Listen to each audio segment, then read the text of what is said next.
My guest today is Carter Shackelford, Chairman of the Board for Arts Fort Worth. Carter, congratulations, you were recently voted as board chair. Tell us about your vision for Arts Fort Worth.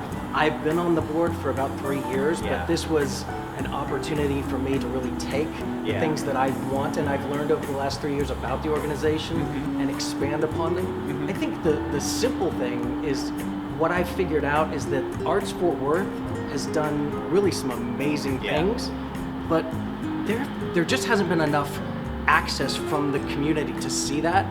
Lately, we've started that process, and that's really what I need to continue.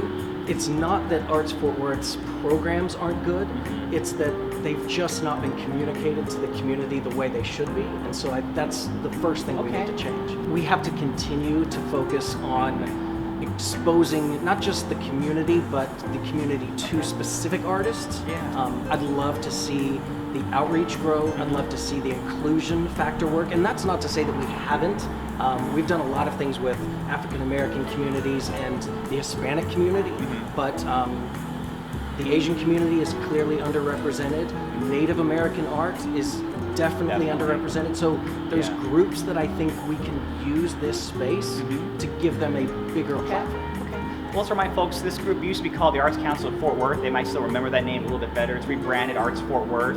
What does Arts Fort Worth do? It does a lot. Yeah, it does. So there's really 4 things that I think summarize it all. The first, of course, is the maintenance of this building. So we are tasked with keeping things the way they should be, functioning properly. That's probably the most boring one. The more important thing is that we are the team that puts the grant program that the city of Fort Worth allocates into the hands of art organizations. Symphony, Folk Opera, big, small, they all get grants from you guys. Other from the Kimball, from Kimball, all the way down to mom and pop organizations, and that's really important. That we can help the groups that also do art and encourage artists to participate. We fund all of those. But then we also have the gallery space itself. And because we are the community arts center, many artists who would never get a chance to be in some of the more robust and established galleries get their start here, and I think that's incredibly important. Okay, cool. You mentioned maintaining this building is important. It's several decades old. I mean, it's aged well, but what does it take to keep it going? And do you have any plans to refurbish anything? Yeah, the infrastructure is probably the biggest challenge right now.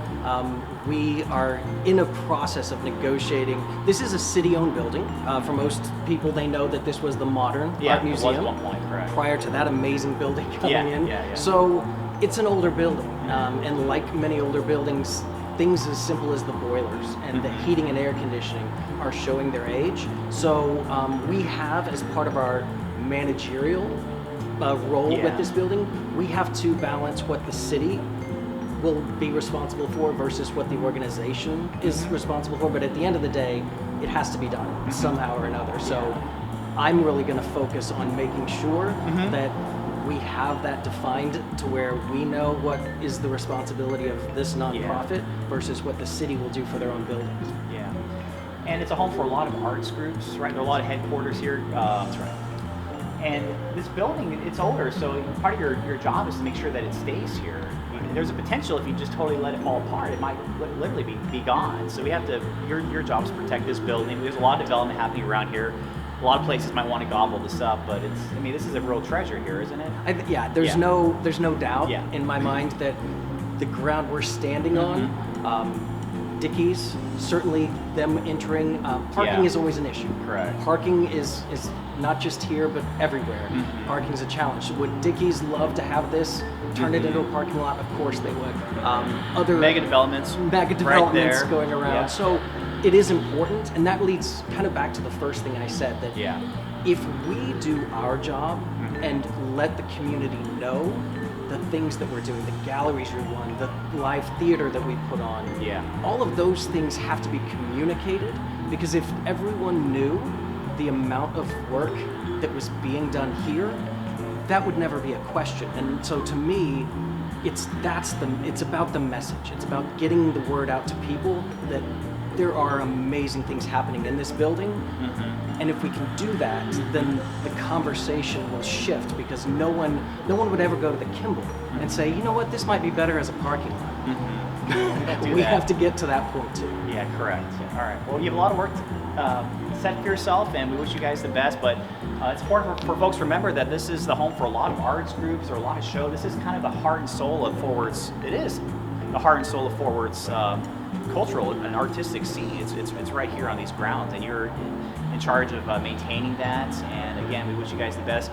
If you want to support this, show up to fundraising events. Just show up to follow Arts Fort Worth and come to their events, and keep this building going for another century. So, Thank you. It's been fun talking. Thanks for your time. Appreciate it.